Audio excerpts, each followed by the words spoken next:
जय माता की। आप सभी को शारदीय नवरात्रि की हार्दिक शुभकामनाओं के साथ मेरी प्यार भरी राधे राधे। आज जानेंगे इस पोस्ट में शारदीय नवरात्रि में कन्या पूजन कब किया जाएगा, कन्या पूजन के लिए शुभ मुहूर्त क्या है और कन्या पूजन का महत्व और नियम क्या है। जानेंगे इससे संबंधित सारी महत्वपूर्ण बातें। नवरात्रि पर्व की शुरुआत हो चुकी है।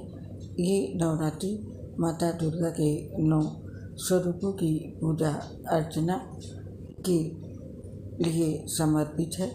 इसमें माता दुर्गा की विशेष पूजा अर्चना होती है और पूजा अर्चना के साथ ही माता को उनके प्रिय भोग लगाए जाते हैं। वहीं अष्टमी और नवमी तिथि के दिन कन्या पूजन किया जाता है।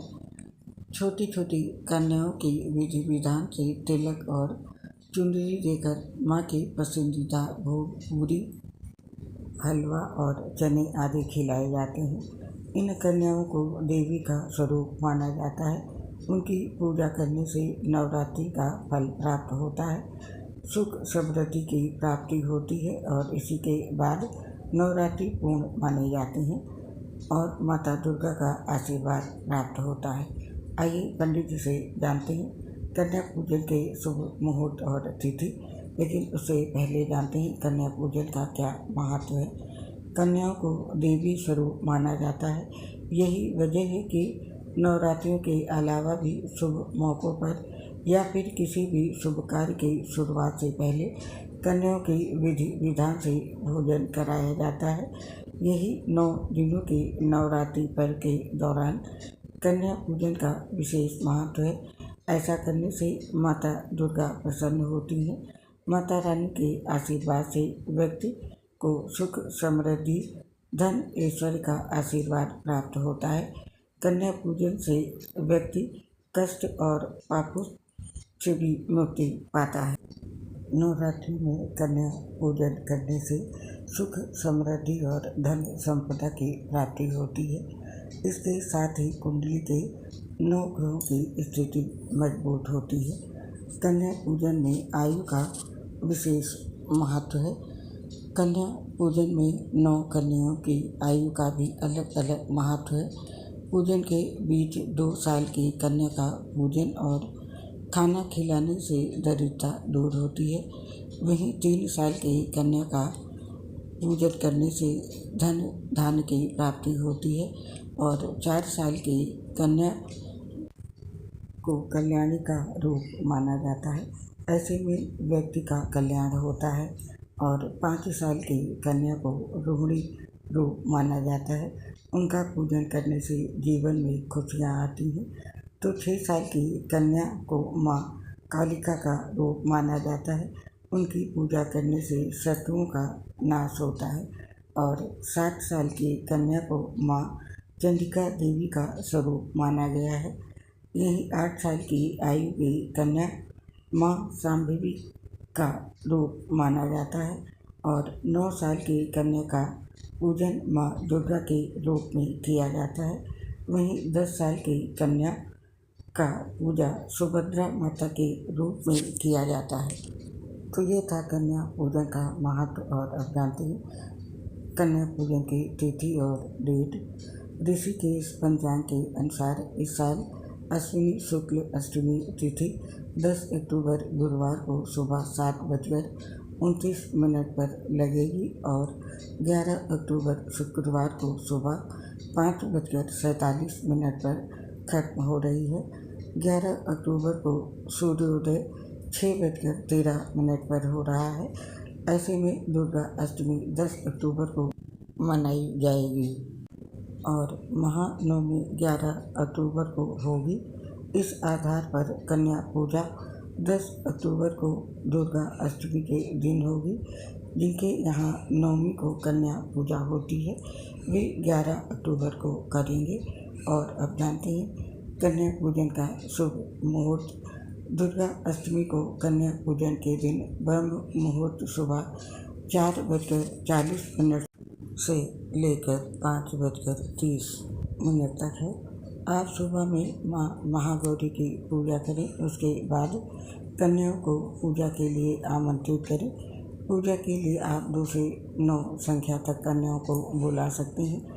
अष्टमी को शुभ उत्तम मुहूर्त का समय सुबह 7:44 से लेकर के सुबह के 9:13 तक है। और आप जानते हैं कन्या पूजन के शुभ चौघड़िया मुहूर्त का समय दुर्गा अष्टमी के दिन कन्या पूजन के लिए शुभ चौघड़िया मुहूर्त का समय इस प्रकार है। इस दिन शुभ उत्तम मुहूर्त का समय है सुबह 7:44 से लेकर सुबह के 9:13 तक। और चर सामान्य मुहूर्त का समय है दोपहर में 12:09 से लेकर के दोपहर के 1:37 तक। और लाभ उन्नति मुहूर्त का समय रहेगा दोपहर में 1:37 से लेकर के दोपहर के 3:06 तक। और अमृत सर्वोत्तम मुहूर्त का समय दोपहर में 3:06 से लेकर के शाम के 4:34 तक। ये थे दुर्गा अष्टमी के दिन के शुभ चौघड़िया मुहूर्त का समय। और अब जानते हैं महानवमी के दिन कन्या पूजन के लिए शुभ चौघड़िया मुहूर्त का समय।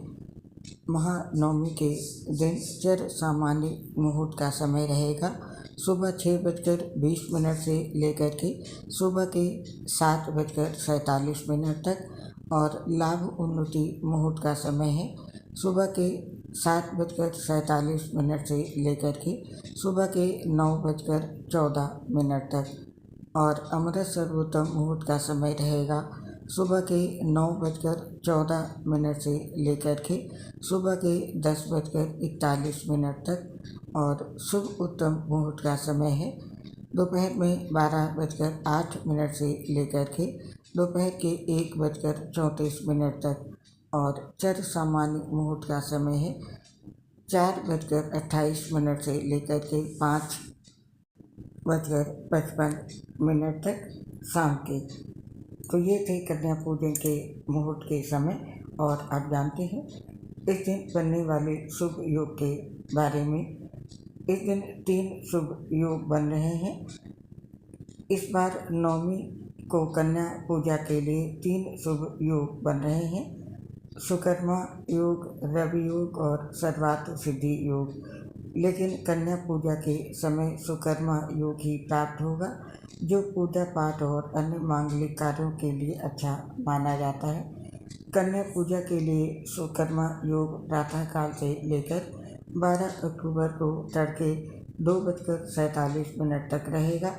वहीं सर्वार्थ सिद्धि योग और रवि योग अष्टमी तिथि में 12 अक्टूबर को सुबह 5:25 से लेकर के सुबह के 6:20 तक रहेगा। तो ये थे कन्या पूजन के दिन बनने वाले शुभ योग। और अब जानते हैं कन्या पूजन करने की सही विधि। कन्या पूजन करने के लिए महाअष्टमी या नवमी के दिन कन्या पूजन करने के लिए प्रातः उठकर स्नान आदि करें। और स्नान आदि करने के पश्चात स्वच्छ वस्त्र पहने और भगवान गणेश और माता गौरी की पूजा करें।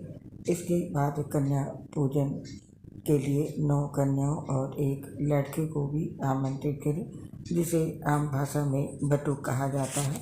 और पूजा की शुरुआत कन्याओं के स्वागत से करें। इसके बाद सभी कन्याओं के साफ पानी से पैर धोएं और साफ कपड़े से पोंछकर आसन पर उन्हें बिठाएं। फिर कन्याओं के माथे पर कुमकुम और अक्षत का टीका लगाएं। इसके साथ ही इसके बाद कन्याओं के हाथ में कलावा या मौली बांधें और पूजा की थाली में घी का दीपक जलाकर सभी कन्याओं की आरती उतारें। आरती उतारने के बाद कन्याओं को भोग में पूरी, चना, हलवा और नारियल खिलाएं, या जो आपकी सामर्थ्य हो, जो आपने बनाया हो, वो आप प्रेम से कन्याओं को खिलाएं। और भोजन के बाद उन्हें अपने सामर्थ्य के अनुसार भेंट दें। आखिर में कन्याओं के पैर छूकर उनसे आशीर्वाद जरूर लें। अंत में उन्हें अक्षत देकर थोड़ा सा अक्षत अपने घर पर छिड़कने को कहें और विधि पूर्वक सम्मान सहित कन्याओं को विदा करें। और कन्या पूजन के दिन इस मंत्र का जाप करें। मंत्र है या देवी सर्वभूतेषु कन्या रूपेण संस्थिता नमस्तस्यै नमस्तस्यै नमस्तस्यै नमो नमः।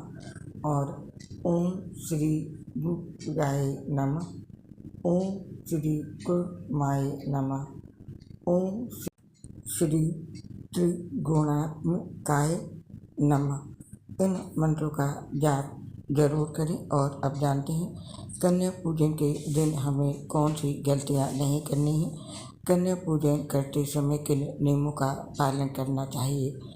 कन्या पूजन आप अष्टमी को करें या नवमी को, लेकिन कन्या पूजन करते समय इन नियमों का पालन जरूर करना चाहिए, अन्यथा कन्या पूजन सफल नहीं माना जाता है। और कन्या पूजन के सफल ना होने से हमारा नवरात्रि का व्रत भी सफल नहीं होता है, इसलिए इन नियमों का पालन जरूर करें। नवरात्रि में कन्या पूजन के दौरान ये गलतियां बिल्कुल ना करें।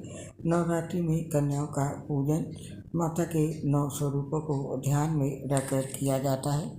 9 कन्याएं 9 देवियों का प्रतीक होती हैं, इसीलिए कन्या पूजन के दिन उनके आने से पूर्व भी आपको उस स्थान की सफाई कर देनी चाहिए जहां आप उनको बैठाएंगे। अगर आप कन्या के बैठने के स्थान को साफ नहीं करते हैं तो आपकी ये भूल माता को अप्रसन्न कर सकती है। इसके साथ ही कन्या पूजन वाले दिन भूलकर भी कन्याओं को डांटे नहीं, बल्कि आदरपूर्वक आपको उनका स्वागत करना चाहिए। कन्याएं आपके व्यवहार से जितनी प्रसन्न होंगी, माता भी आपसे उतना ही प्रसन्न रहेंगी। और कन्याओं के आते ही उन्हें तुरंत आसन पर आपको नहीं बैठाना चाहिए। सबसे पहले उनके पैर आपको अपने हाथों से धोने चाहिए और उसके बाद पैर पोंछकर उन्हें आसन तक ले जाना चाहिए। इसके साथ ही आसन पर बैठाकर कन्याओं का तिलक किया जाता है, लेकिन इस बात का ख्याल रखें कि तिलक करते समय कन्याओं का मुंह उत्तर पूर्व दिशा यानी ईशान कोण की ओर हो। गलत दिशा में कन्याओं के तिलक से आप माता की कृपा से वंचित रह सकते हैं, इसीलिए कन्याओं के आने से पहले ही ये पता कर ले कि उत्तर पूर्व दिशा किस ओर है। आपको बता दें कि ईशान कोण को देवी देवताओं का निवास स्थान माना जाता है और इसीलिए इसी दिशा में कन्याओं का तिलक किया जाना चाहिए। इसके साथ ही अगर आप कन्या के साथ एक बालक को पूजा में नहीं बुलाते हो तो आपकी पूजा अधूरी रह सकती है, इसीलिए पूजा में 9 कन्याओं के साथ एक बालक को भी आप अवश्य बुलाएं। बालक को भैरव का रूप माना जाता है, तो जब कन्याओं को आमंत्रण दें तब बालक को भी आमंत्रित करें।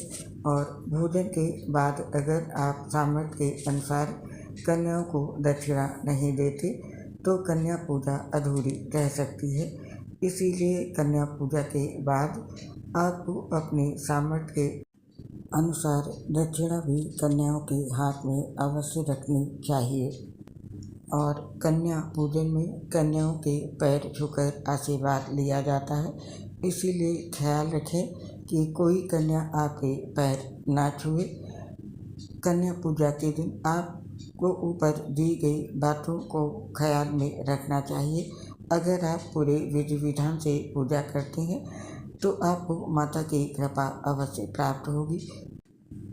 और एक बात तो आप सभी जानते हैं कि किसी भी पूजा में, चाहे वो कन्या पूजा हो या किसी भी प्रकार की पूजा हो, किसी भी पूजा में जो भोजन बनाया जाता है उसमें लहसुन प्याज का उपयोग नहीं किया जाता है, इसीलिए कन्या की पूजा के लिए भोजन बनाते समय शुद्धता का पूरा ख्याल रखें। खाने में किसी भी प्रकार के लहसुन प्याज तामसिक चीज़ों का उपयोग ना होने पाए, इस बात का विशेष रूप से ध्यान रखें। उम्मीद करती हूँ इस तरह से आप पूजा करेंगे तो माता दुर्गा का आशीर्वाद आपको अवश्य मिलेगा। हमें इस पोस्ट को समाप्त करने की आज्ञा दीजिए।